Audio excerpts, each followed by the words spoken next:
Hello नमस्कार बच्चों, आप लोग कैसे हैं। आप लोग अच्छे होंगे। उम्मीद कर रहे हैं कि आप लोग परीक्षा को 2027 की अच्छी तरह से तैयारी कर रहे होंगे जी। एनसीईआरटी का प्रश्न का जो एनसीईआरटी जो मैथ है जी, उसका आपका सॉल्यूशन लगातार दे रहे हैं जी। अभी हम कुछ ही वीडियो में जी आपको ख़त्म कर दे कि 3.5 उसके आगे जो एनसीईआरटी का जो एग्जाम्पलर है 17 नंबर, उसका आपका सॉल्यूशन दे रहे हैं जी। लिखते हैं MVVI यानी मतलब most important VVI Bihar board 2027 के लिए। क्या के लिए? 2027 के लिए। ऐसे प्रश्न बिहार बोर्ड में आते हैं जी। लिखा हुआ निम्न समीकरणों के युग्म को क्या करें, हल कीजिए। जब भी ऐसे सवाल आवे जी तो इसको सबसे पहले आपको मानना पड़ता है। क्या करना पड़ता? मानना। देखिए, अगर ऊपर में x रहता, नीचे में अंक रहता, ऊपर में x y या कुछ हो रहता, वो दोनों ऊपर में रहता, नीचे में अंक रहता, तो आपको भिन्न के जोड़ या भिन्न के घटाव चिन्ह के अनुसार कर लेते। लेकिन यहाँ देखिएगा क्या किया, अचर पद ऊपर लिख दिया, अचर पद नीचे। ऐसे स्थिति में आपको कुछ न कुछ मानना पड़ेगा जी। तो सबसे पहले लिखेंगे हल। क्या लिखेंगे? हल। उसके बाद लिखेंगे माना कि 1/x बराबर p मान लेते जी, तथा 1/y बराबर क्या मान ले, q मान लेते हैं। कोई दिक्कत नहीं। अब कहने का मतलब यहाँ जो 2 लिखल है 2/x, इसको तो हम ऐसे भी लिख सकते हैं 2 × 1/x। अब गुना कीजिएगा तो 2 वहीं चलाएगा कि नहीं जी। 2 से गुना कीजिएगा, एक में 2 नीचे में हो जाएगा जी। तो कहने का मतलब 1/x बराबर क्या लिख देंगे, p। जब 1/x बराबर हम p लिख देंगे, ऐसे लिख सकते हैं 2 × अभी एक लाइन लिख लीजिए 1/x प्लस 3 × 1/y बराबर क्या है, 13। अब जहाँ जहाँ 1/, जहाँ क्या लिखेंगे 2 गुना p हो जाएगा प्लस 3 गुना क्या हो जाएगा q बराबर क्या हो जाएगा 13। तो 2p प्लस 3q बराबर क्या हो जाएगा 13। समीकरण क्या हो जाएगा जी, 3। उसी तरह से यहाँ जी क्या हो जाएगा, डायरेक्ट लिख लेंगे तो यहाँ से हो जाएगा 5p - 4q बराबर -2। समीकरण क्या हो जाएगा, ये 4 हो जाएगा जी। अब देखिए कि आपको बराबर करना पड़ेगा। तो आइए इसको हम 4 से गुना करते हैं तो 4 दूनी 8p, 4 दूना 8p अब प्लस 4 तिया 12q यानी 13 चौक 52। समीकरण क्या हो जाएगा 5।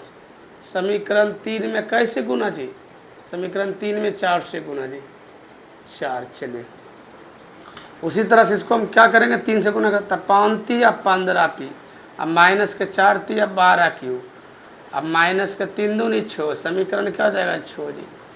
समीकरण 4 में गुना कैसे, 3 से जी। अब आइए इसको हल कर लीजिएगा। तब माइनस प्लस कट गया, माइनस प्लस क्या हो गया जी, कट गया। तो यहाँ 23 हो गया, क्या हो जाएगा 23p। इधर क्या हो जाएगा जी, इन्हें हो जाएगा 46p।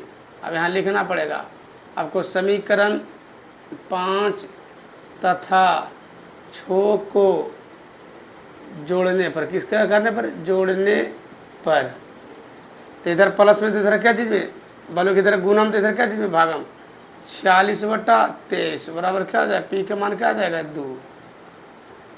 पी का मान क्या आ जाएगा जी 2। आप लोग के समझ में आ रहा होगा जी, अच्छी से कोई दिक्कत नहीं हुआ होगा जी। आइए अब यहाँ से लिख लेंगे P का मान समीकरण 4 में देने पर। समीकरण 4 क्या है जी, समीकरण 4 देखिए यहाँ है, यहाँ 4 यहाँ है जी। 5p अब -4q क्या है, 4q और -2। आइए यहाँ से यहाँ लिखते जी। तो इधर प्लस में तो इधर क्या चीज़ में, माइनस में।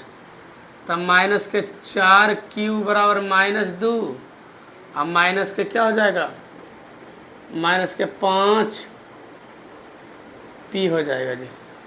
आइए माइनस के 4q माइनस के 2 अब 5 अब p के जगह तर क्या है, p का मान क्या लाए हैं 2।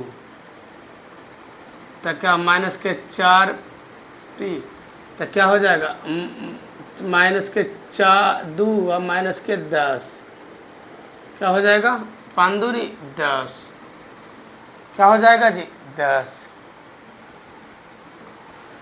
तो क्या हो जाएगा माइनस के 4 Q minus minus plus minus के 10 दू 12 माइनस माइनस क्या हो जाएगा प्लस, यानी कि क्यू बराबर क्या हो जाएगा 12/4 बराबर क्या हो जाएगा जी, क्यू बराबर क्या हो जाएगा 3 चौका 12।